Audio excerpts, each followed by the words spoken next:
Salut à tous et bienvenue.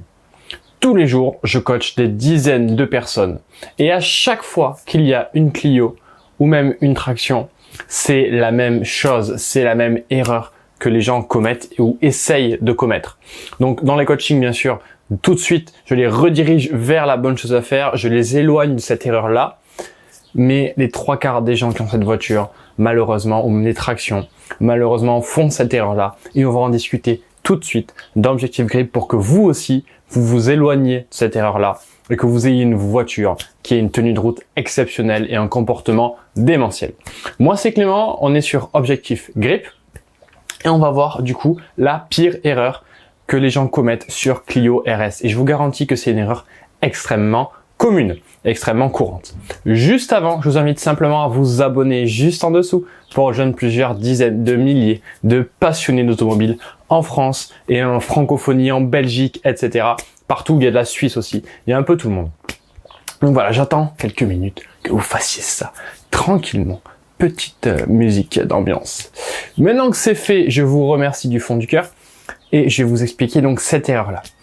Beaucoup de gens, pour ne pas dire les trois quarts, quand ils ont une traction, ils trouvent que leur train avant glisse, ne tient pas assez, ne fait pas assez de choses, ne freine pas assez bien, ne tourne pas assez bien en entrée de virage, ça glisse, ça s'ouvre. En général, on tourne le volant et la voiture continue d'aller tout droit.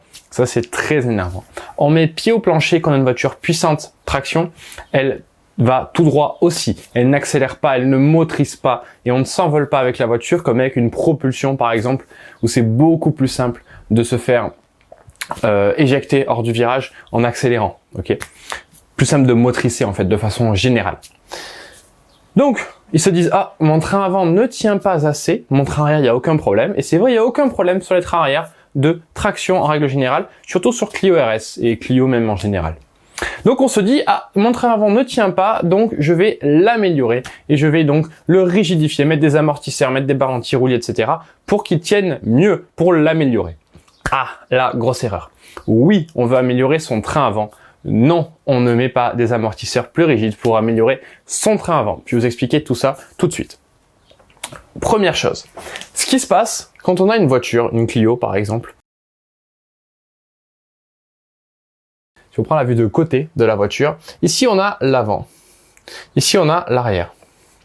On a l'essieu arrière et l'essieu avant. Il faut bien dissocier les deux. Donc là, il y a deux roues et là, il y en a deux aussi. Ce qui se passe, c'est que en virage, les trains vont prendre l'appui de façon proportionnelle. Plus un essieu va être rigide, plus il va prendre de la charge, de l'appui et demander de l'adhérence par rapport à l'autre. Donc, si votre train avant glisse, c'est qu'il demande trop d'adhérence par rapport à ce qu'il a. Et le train arrière, il tient super bien parce qu'il a très peu de demandes d'adhérence par rapport à ce qu'il a. Si vous rigidifiez ce train avant là, donc on va mettre une deuxième barre, comme une barre anti-roulis, comme un deuxième ressort, comme, ok, c'est un exemple, c'est pour illustrer, c'est vraiment un exemple, quoi. Du coup, votre train avant là, on va lui demander encore plus parce qu'il est plus rigide que le train arrière, vraiment plus rigide. Là, dans l'exemple, on va dire qu'il est 2 fois plus rigide que le train arrière. Donc il va demander 2 fois plus d'adhérence que le train arrière. Est-ce que vous pensez vraiment que votre train avant a 2 fois plus d'adhérence que votre train arrière? Si la réponse est non, eh bien, comme il demande 2 fois plus, il va glisser beaucoup plus vite. La réponse, c'est qu'en général, il a la même adhérence que le train arrière, voire des fois un peu moins. Alors, il y a plus de poids à l'avant, mais comme le train avant est déjà en train de tourner, en train d'accélérer, en train de freiner, qu'il y a un peu du carrossage, qu'il y a la chasse qui rentre en jeu, etc., voilà, franchement, en termes d'adhérence, c'est vraiment pas optimal, surtout quand on est équipé de McPherson, comme sur les Clio et les Clio RS ici présentes.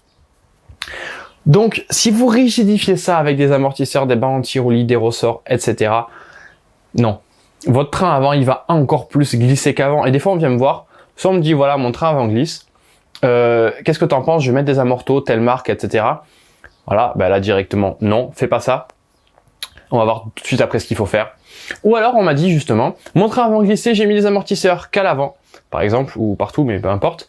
Et là, mon train avant glisse encore plus. Eh ben oui, forcément, comme je viens de vous le dire et de vous l'expliquer, vous avez maintenant la raison. Donc, que faire? Eh bien justement, votre train arrière, vous l'avez remarqué, je pense, il ne fait rien, surtout sur une traction, et surtout si vous avez durci l'avant. Il ne fait rien. Donc qu'est-ce qu'on fait? On va durcir l'arrière, pour que du coup, l'arrière fasse plus, et qu'on demande moins à l'avant, parce que c'est question de proportion en fait. Là, l'avant, il a 1/3 de l'adhérence, de la charge, en fait, de la demande d'adhérence, pour être précis, et là, l'arrière, il a 2/3. Alors, si vous êtes un peu familier avec les fractions, les maths, etc., vous comprenez que 1/3, 2/3, ça marchera mieux pour nous que si on avait 1/2 et 1/2 comme on avait avec une barre et une barre ici. Ok, c'est ce qu'on avait avant, ça c'est ce qu'on a maintenant. Donc là, l'auto, elle aura beaucoup plus de train avant, beaucoup plus d'adhérence à l'avant en durcissant l'arrière. Comment on durcit l'arrière? Il y a la barre anti-roulis, il y a les amortisseurs, il y a tout ça. Moi, ce que je préconise en général, c'est de mettre d'abord les ressorts, les amortisseurs, et ensuite la barre anti-roulis. C'est vraiment ce que je préconise, cet ordre-là. Maintenant, sur les tractions, précisément sur les Clio RS, qui souvent ont vocation aussi à faire du rallye et pas que de la piste, je préconise vraiment les ressorts. Maintenant, sur une utilisation qui va être piste, on peut faire directement de la barre anti-roulis. Ok, sur du rallye aussi, on peut faire directement de la barre anti-roulis. En fait, ça va vraiment dépendre du pilote, du confort qu'il veut et de petits détails en fait sur la conduite, sur les pneus, sur des choses comme ça.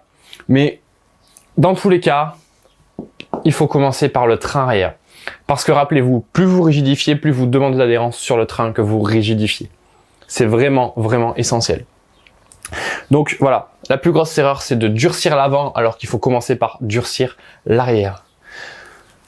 Ensuite, qu'est-ce qu'on peut faire d'autre sur ces choses-là? Parce que maintenant qu'on y est, on continue. Qu'est-ce qu'on peut faire d'autre? On peut mettre des pneus plus gros à l'avant, par exemple.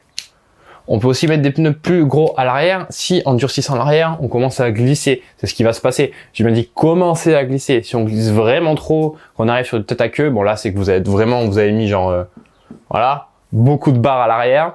Mais voilà, là du coup, vous pouvez mettre vraiment des gros pneus. Donc ça c'est des pneus. Des pneus beaucoup plus gros. Voilà. Ça c'est le pneu d'avant, ça c'est le pneu d'après. Donc là, vous allez être vraiment rivé au sol. Donc pensez bien à commencer par l'arrière et ensuite l'avant. C'est vraiment ce qui se passe sur une traction et précisément sur les Clio RS. Parce que sur une traction, votre train avant fait tout. Il tourne, il freine, il accélère, il fait absolument tout.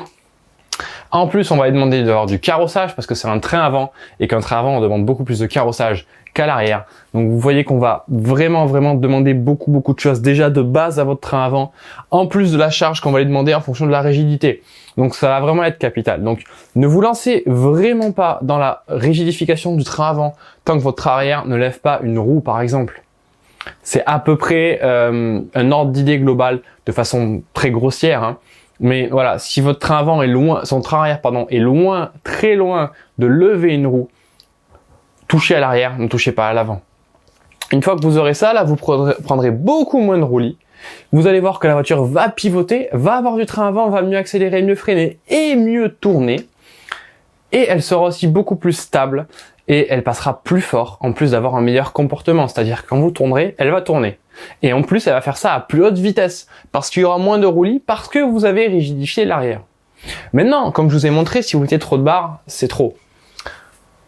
L'idée, c'est d'en mettre assez. Alors, c'est quoi assez? Écoutez, ça dépend beaucoup de la pratique, du test et tout. Ça dépend énormément du terrain et des pneus utilisés. À supposer qu'on a des pneus de très bonne qualité, comme des R888R, donc des semi-slick, des AR1 qui sont aussi des semi-slick de chez Nankang. Je fais pas de pub, hein. Ou qu'on ait des pneus de type rallye parce qu'on fait du rallye ou même des slick parce qu'on fait de la piste. On peut commencer déjà par augmenter vraiment la barre anti-roulis et deuxième chose, mettre des ressorts qui vont être 2 fois plus raides que ce qu'il y a d'origine. C'est une très bonne base. Maintenant, comme j'ai dit, ça dépend quand même beaucoup de choses, même si on met des pneus qui sont de très bonne qualité. Ça dépend vraiment des bosses, en fait.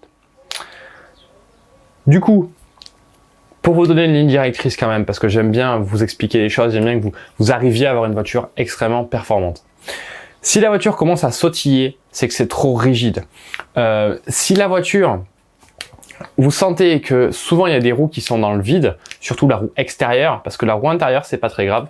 Si la roue extérieure est dans le vide assez souvent, voire même plus que rarement, à partir du moment où on dépasse le fait que la roue soit rarement dans le vide, la roue extérieure, là c'est que c'est trop rigide. Si vous le sentez, c'est que c'est trop rigide. Si vous vous demandez où sont vos roues, qu'est-ce qui se passe, pourquoi elles sont pas sur le sol, c'est que c'est trop rigide. Souvent, le problème, c'est les amortisseurs qui sont trop rigides. Les ressorts ne le sont pas assez. Et vos amortisseurs sont trop rigides. Sur Clio, on n'utilise pas trop BC Racing ou des marques de communifileté qui sont plus sur les japonaises ou quoi, des choses qui sont assez rigides. Ça marche très bien sur tout ce qui est billard, tout ce qui est vachement lisse. Ok, toutes les pistes qui sont super lisses. Le Nürburgring, par exemple, ça ne marchera pas du tout. Il y a des circuits qui sont super lisses, ceux-là, il n'y a aucun problème. Ça marchera très bien. D'ailleurs, si vous voulez que ça marche encore mieux sur les circuits ultra lisses, je vous donne un petit conseil. Vous allez sur le Bon Coin.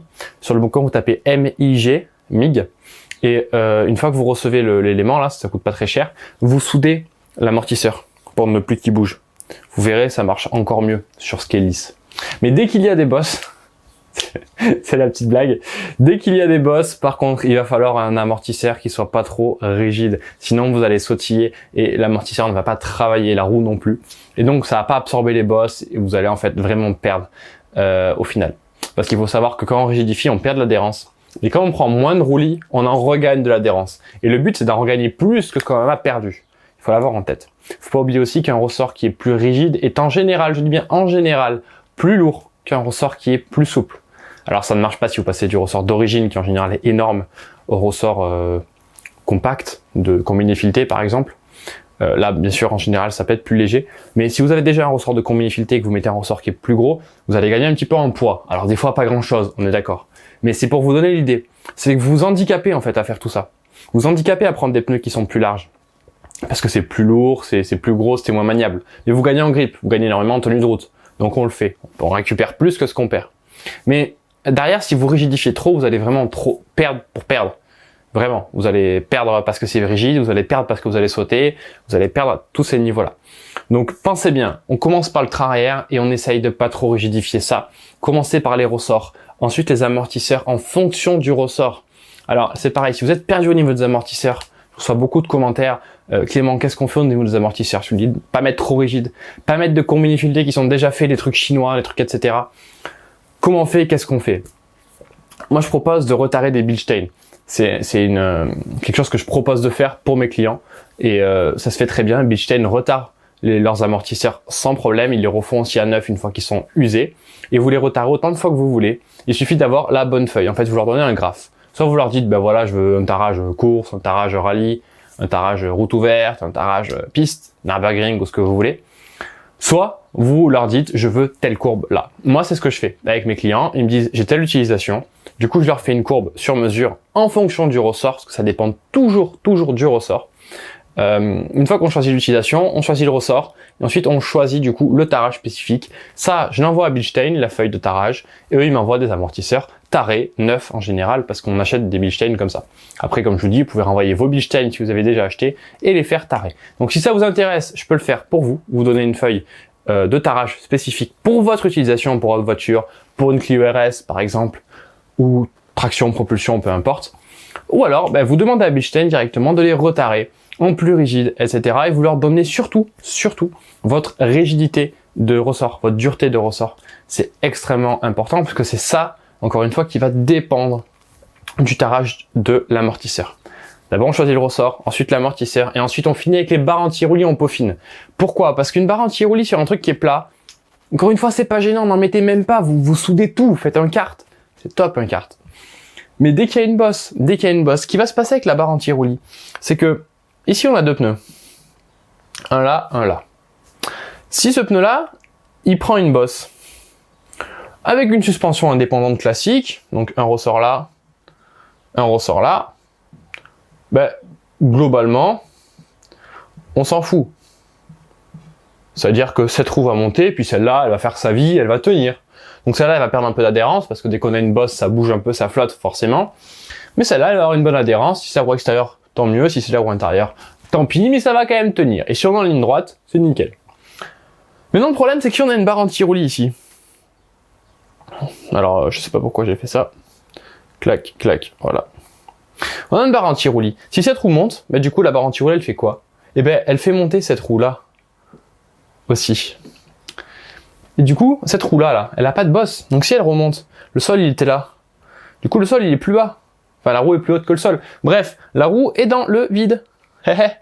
Et dans le vide, le pneu n'adhère pas encore sur l'air, ce n'est pas une aile d'avion, et donc vous n'avez pas du tout d'adhérence. Donc c'est comme ça qu'on perd l'adhérence avec une barre anti-roulis. Plus la barre anti-roulis va être rigide, plus on va écarter le pneu de la route, et plus elle est souple, moins on va écarter le pneu de la route. Donc globalement, plus on aura d'adhérence en étant souple, je dis bien quand on a une bosse. Maintenant en virage, c'est l'inverse. Mais comme je l'ai dit, si on est en virage avec des bosses, ça devient très compliqué. Et il faut trouver l'optimal, c'est-à-dire qu'on va perdre de l'adhérence pour en regagner. On espère plus que ce qu'on a perdu, sinon on va dans l'autre sens. C'est qu'on est trop rigide. Donc pensez-y, la barre anti-roulis c'est en général en dernier recours sur les parties motrices. Donc à l'avant pour une traction, à l'arrière pour une propulsion. Maintenant, à l'arrière dans le cas d'une traction, l'arrière on s'en fout un peu on va dire, tant que ça suit et tant que ça ne décroche pas violemment. Donc on peut faire la barre anti-roulis. Mais voilà, pensez bien, ne commencez pas par mettre des amortisseurs ultra rigides que vous retardez vous-même avec une petite rondelle en haut là, une petite vis de réglage. Ne faites pas ça. Ne prenez pas des amortisseurs comme ça. Il n'y a que Bilstein qui a un tarage correct d'origine et le réglage des Bilstein est correct. Mais commencez pas avec des amortisseurs bizarres, avec des petits trucs là.